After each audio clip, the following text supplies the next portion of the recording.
Hey, on my Travel Ones podcast, I'm lucky to have Michael Sticka. Michael is the president of the Grammy Museum located here in Los Angeles. I'm very excited to speak with him. How are you doing today, Michael? I'm doing really well, Pete. How are you today? Excellent. I was just really curious how the quarantine has affected the Grammy Museum, I guess just museums in general.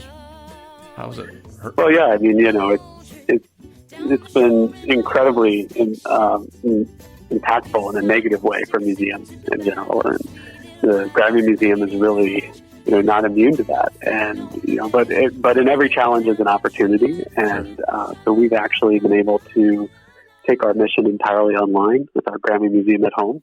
So all of our virtual exhibits, public programs, education has all moved online now and has been really since the closure.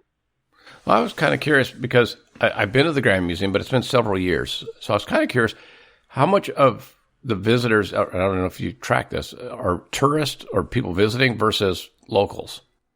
It's seasonal for us. So, summer obviously is a big tourism period for LA. So obviously it changes pretty drastically, and the majority of our visitors are tourists. But then during the school year, during the fall, winter, and spring, obviously we have more than 25,000 students that come and visit the museum. But then a majority, I would say about 50-50 of our visitors are local, non-student visitors. Yeah. Well, and I know you did a lot of work with the school children, and obviously, I mean, that's been affected. So, I mean, it has. I mean, it's obviously with children at home, not going to school. Obviously, there are no field trips right now, so their experience or their exposure, I think, to music education and particularly museums has obviously been cut entirely. So that's part of what our Grammy Museum at Home is, where we now have our Grammy in the schools online programs where there are many lessons and actual workshops that students can participate right from home. Yeah, absolutely. Well, I was going to ask you too, is as the president of the museum, I mean, you've been there for a couple of years now and you just got promoted about a year ago. Do you travel much as being the president, or is it pretty much working at the museum and then people coming to you? No, actually, I do travel quite a bit. Not as much as I used to in my prior career as a consultant. I was a road warrior. I was one of the people Sunday nights heading to the airport and coming home Thursday evenings. I know that feeling. And that was back when there was more than 3 airlines, pretty much. So it was easy to get upgrades and everything. But now as the president of the museum, I do travel pretty much monthly. Actually, we're fortunate to be a part of the larger Recording Academy family, of which there are 12 chapters across the country. And I try to go, meet with their local chapter boards and their local executive directors to talk about our programming, talk about our national education programs. And then I also, I head to major music centers, Austin, Nashville, where a lot of our donors are, a lot of our partners. And I would say most of my travel actually is to New York because we have a lot of partners there. We have a lot of activities there. And after things open up, we're hoping to be able to actually announce some new programming in that region. Did you expect that? Did you know that going into being working for the museum? Because I know you worked in nonprofits and that before, but were you expecting to have to travel, and do you enjoy it? Well, I'll start with the latter question. I love traveling. I mean, I love being on the road. I just love airports. I love the people and all about it. But I didn't expect I was going to travel this much as I do, but it's actually kind of a welcome surprise. I knew I was going to be on the road some, but, I think a lot of times people think, well, a museum, it's so geographically, specific, like LA, because that's where our brick and mortar is. But our programming and our donors and our members and partners are all over. And that's why I was really excited to talk to you, because I don't think people would think that. I mean, when I travel, for me, I go to museums. When I'm in different states and different areas, I always go to museums. And my wife always accuses me of sucking her in, but she also admits that she's never been to a bad museum. So it's kind of working out. But I know a lot of business travelers that, they want to go see the sites, and the Grammy Museum's one of those sites. Yeah, for sure. First of all, who isn't a music lover? And, exactly. At the Grammy Museum, the best part is that we're not genre specific. We don't focus on one genre or one one group of artists. We celebrate all music. And so I think it's, the content that we have is so diverse that, we welcome all kinds of people and a lot of business travel, particularly since we're located, near the LA Convention Center and LA Live. Obviously, there's a lot of out-of-town business travel that happens in that particular part of the city. But you also have some competition down there, too, with the Broad and some of the others. Yeah, I wouldn't characterize it as competition as much because I think that, if you look at MoCA, a wonderful institution, sure, and focus on contemporary art, and then we're kind of actually in a great area of critical mass because you have the Music Center, which has Dorothy Chandler Pavilion and Walt Disney Concert Hall and Museum of Contemporary Art and the Broad, and then us. So it's really just this corridor that we're lucky to be a part of. I think kind of a great area for business travelers or any travelers to frequent when they come to LA. Absolutely. So here's a trick question for you. When you travel for work and you're sitting at the airport or on the airplane, what do you do to fill your time? Do you listen to music, movies? Well, I'm a big reader. Yeah, I don't do the movies so much. I'm a big reader, so I tend to always have a book with me. Obviously I love music, so I listen to music and I have my noise canceling headphones and all that kind of stuff. I'm kind of that very typical traveler that's, kind of in the corner of the club room, the Sky Club basically, and reading my book and listening to some music. It's so weird that I'm talking to you because I was doing some research on you. And last night I had a podcast interview with another University of Dayton alumni. Really? How random is that? I've never talked to anybody that graduated from the University of Dayton until last night, and now. Well, that's awesome. We're wonderful people, that's for sure. And anybody that knows me knows that I'm incredibly proud to be from Dayton and very proud to have graduated from UD. Yeah, his name's Brett Edwards. He's an actor and a screenwriter. Okay. Awesome. Yeah, it's a great school. It's a great school. That's just kind of a random thought. How do you balance with all of, I can only imagine it's a tremendous amount of responsibility. You have a lot of people that work for you there. And then, like you said, you're traveling. How do you balance the work-life balance as far as not working too much and still enjoying your friends and family and loved ones?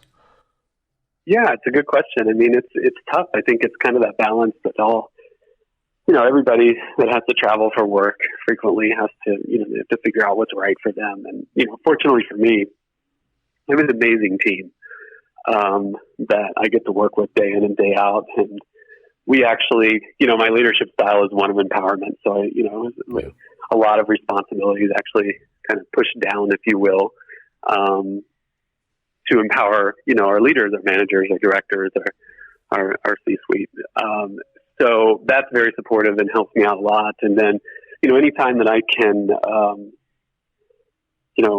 kind of disappear early, to go home, or whatever I can, I try to do that. It's just a matter of being consciously aware of it from what I find. You just have to be aware in what you need, right? That I do not like to travel on Fridays. So if I have to be somewhere, for a dinner on a Thursday night in New York or something, I don't fly home on Fridays. What I'll do is I'll just take the day off and enjoy the city. And it's just I've never, Fridays always tend to be busy, or I don't like getting home late on a Friday night. It's just kind of a preference I have. So you kind of have to figure out that balance. Totally agree. I work in Las Vegas a couple times a year for work.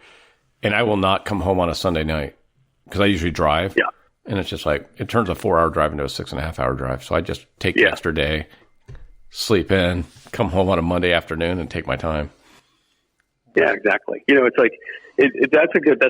actually a really good parallel because I think business travel is just like living in LA in general. So you plan everything around the commute and, when traffic is going to be heavy, when, you don't want to be in the airport or you don't want to be on a plane and what days you want to be home and all that.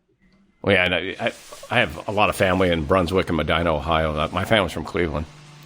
And okay. whenever they come out, they're like, how far is this? And I go, it doesn't matter how far it is, Aunt Marianne. What time and what day do you want to go there? Because that's right. I'm only that's 19 miles from downtown, but that could be an hour, 15 hour and a half, you know? Oh yeah, for sure. It's interesting. I live in Sherman Oaks, and so about 12 miles from downtown. Yeah. And my partner works in Lancaster, the opposite, and about 60 miles from the house. And the commute times can actually be the same. Exactly. I was going to say, which is very deflating, actually. Well, I have friends. That do my job in different parts of the state, and they're just like, how far are you away from home? And I'll be like coming down. I usually, like, if I'm up in Santa Barbara for my day job, I'll come down the 1 and just go through Malibu, because it's either sitting on the 101, the 405, or looking at the ocean. And I'm I'm about 35 miles away, and they're like, "Would you be home about a half hour?" And I go, "Oh no, like an hour and 45." And they're like, "Yeah, what?" Yeah, they can't even appreciate it.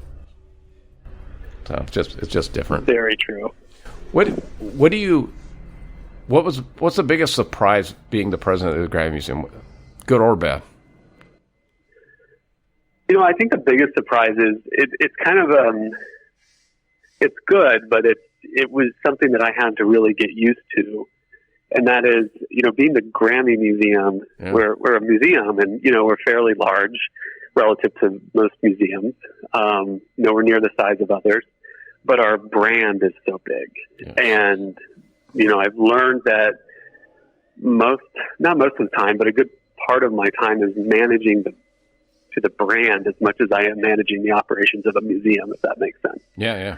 Because it's very international. I do a lot of interviews. I do a lot of, I have a lot of conversations. There's a lot of interest in what we do. And it's, I love doing podcast interviews. I love these long form conversations. I think they're more enriching. But, I think it's a lot different than, if I were running an art museum, a local art museum or something along those lines, even that might be a little bigger in size from a revenue perspective. So that was the biggest surprise to me, and just adjusting to that that normalcy of what my job kind of brings. All right. See, and I would think the exact same thing just going into it was, working, like the Getty is a huge museum. Right. I mean, it's literally massive. But like when you tell people you work at the Grammy Museum, that's a showstopper. Yeah, it's interesting. I mean, the Getty obviously is huge, and they have an amazing, obviously the Getty Villa over in Malibu, plus the Getty, in Brentwood, but then also their foundation and their research and their endowment. I mean, it's much, much larger than we are. And I got to think is, incredibly busy for their CEO. But yeah, I mean, with my job, it just comes with that, that major international brand. I mean, the Grammy is the biggest brand of music, and everyone recognizes it. So that's kind of been, that's been an eye opener to me, is just kind of adapt to that. Okay. So the other question I have for you is, do you ever get used to meeting the people that you meet?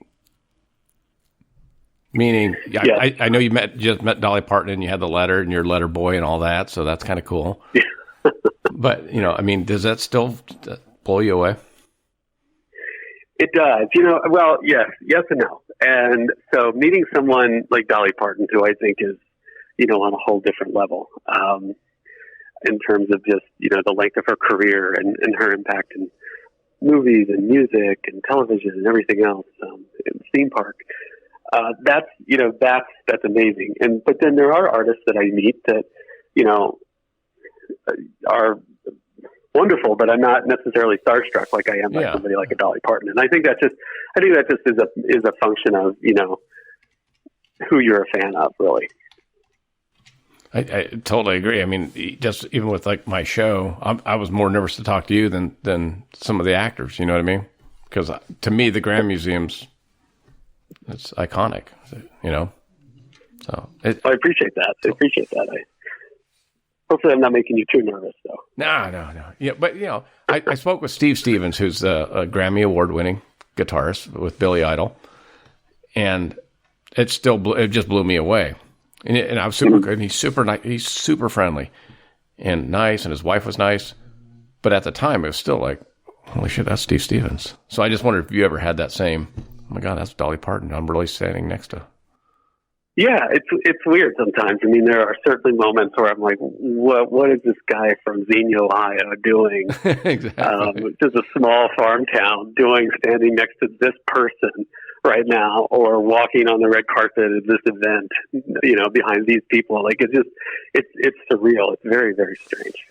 One of the things I didn't know that the museum did was the live kind of shows that you just started putting some of them out on digital content.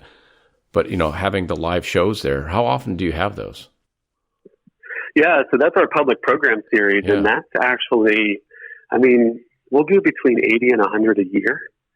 And it's, like music legends. I mean, we've had Barbra Streisand, Paul Simon, we've had Bootsy Collins. I mean, people that have just made a huge impact in music and in our culture. And then we have today's biggest stars. I mean, it's just this past year, Jonas Brothers, Shawn Mendes, Billie Eilish were all there. So it's a very eclectic, very popular program that we have. And frankly, that I think is the hardest ticket in town to get, because one, they're so popular, but two, the theater's so small. That's what I was going to ask. Is that just open to the public, or is that an industry event?